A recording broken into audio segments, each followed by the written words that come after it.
Vulpix closes her mouth and cuts off the attack. Once the last ember impacts and the resulting smoke clears, it reveals a smaller area of effect on the smoldering log. Not by much, as only a few inches of intact bark remain at the edge of the log, but the improvement is still noticeable. Lee grins and strokes Vulpix gently down her back, making the Vulpine smile slightly and purr under his hand. Great work, love. Memorize the feeling of narrowing down your attacks like that. I can already in styles. Imagine the faces of some flyer when they think they're safely out of range, only for a rail of embers to shoot them down. And yes, I meant rail and not hail. Lee.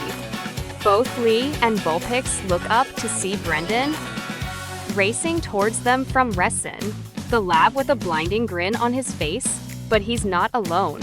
Scampering at his heels is a large mudkip that follows him closely. Morning, Brendan. I take it the starters are in? You know it. Just look at this guy. Isn't he fantastic? He bends down to pick up and cradle the mudfish Pokémon. Who accepts the attention with a happy mudkip? So Dad said you and Vulpix were out here training? Pokémon grow fastest in battle, so how about we battle? Huh?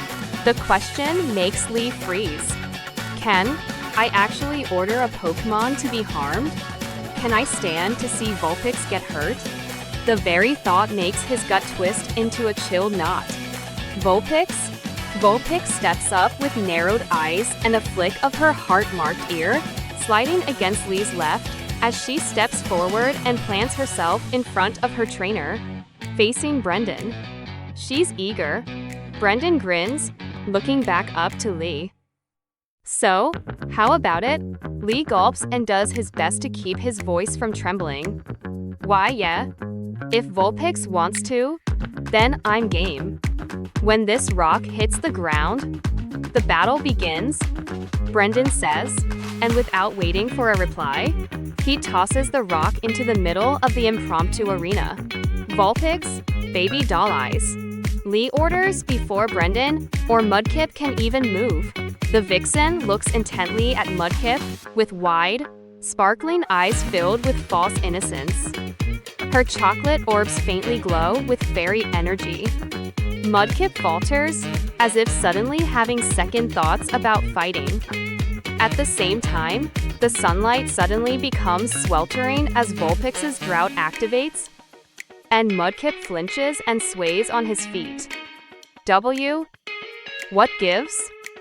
Brendan calls, shielding his eyes from the harsh sun with a grimace. How did Vulpix use Sunny Day and baby doll eyes at once? That wasn't Sunny Day.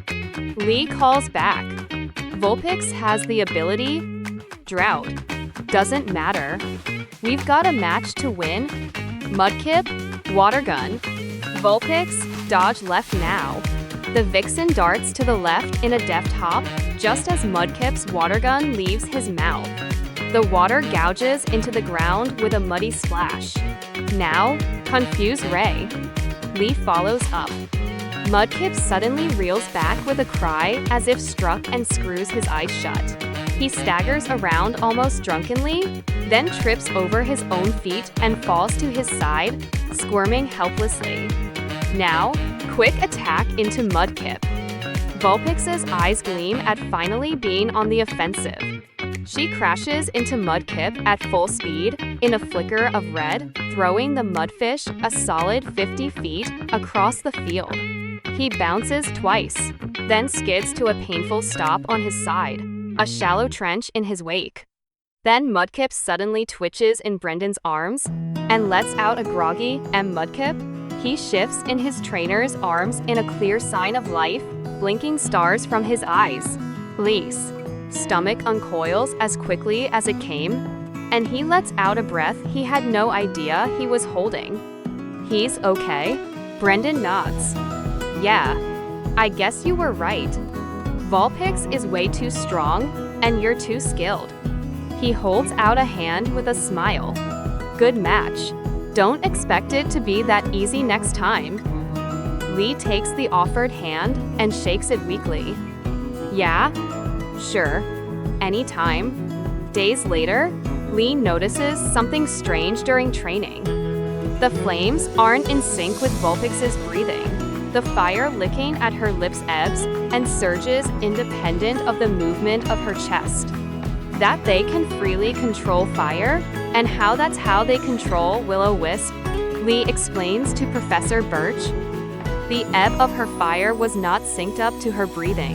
That's why I think the legend holds water. She could cast attacks with zero warning, Lee finishes with an excited grin. But if she really can freely control fire like described, then she can control any fire and manifest it from anywhere. After days of failed practice, Lee tries a new approach. He holds up a sheet of paper and tells Vulpix to focus on burning it with sheer will. Slowly, the middle of the white paper begins to darken and smoke, and the sun's rays grow a little hotter. You want the paper on fire more than anything, Vulpix, he whispers. Take all that passion to grow and succeed, and show everyone you have what it takes to master fire. Vulpix growls and her eyes glow faintly. The sunlight becomes so hot that Lee's burns tingle in pain. The paper bursts into flame, making Lee yelp and drop it. You did it. You actually did it, Lee says with a joyful laugh, snatching Vulpix up in a hug. I know you could do it. You have no idea how proud I am of you. On day 22, Professor Birch introduces them to Professor Samuel Oak over a video call. Nice to meet ya. Professor, I'm Brendan Birch, and this is Lee Henson. Don't be too upset if we thrash any of your trainers in the Evergrande conference. Oak chuckles. My oh my, it's not often I see such bold enthusiasm. He turns to Lee with a raised brow. Well, Mr. Henson, you look quite seasoned already. Why take a sponsorship? Would you believe me if I said I was born on a small island nation with no Pokémon? Lee lies through his teeth. Vulpix found me and stuck with me. We came here to Little Root and met Professor Birch. The rest is history, I guess. Anyway, Nigel, one of my trainers, Ash Ketchum, just finished up his final preparations for his journey to Hoenn. He should be in Little Root in the next week. And with that, Oak hangs up. On day 30, an explosion rocks the lab with a ring of shattering glass. Sirens are screaming, ground rumbling, stench of ash, flash of light, storm of glass, burning, stabbing pain in his hand shocks Lee back into the real world. He falls to his hands and knees, his breakfast vomiting from his rolling stomach onto the grass. Vulpix shakes in his lap, her chocolate eyes wide and filled with tears. She presses her head to his stomach and whines softly. I didn't mean for you to see any of that. I'm sorry for putting you through that. He murmurs, bowing his head enough to rest on hers.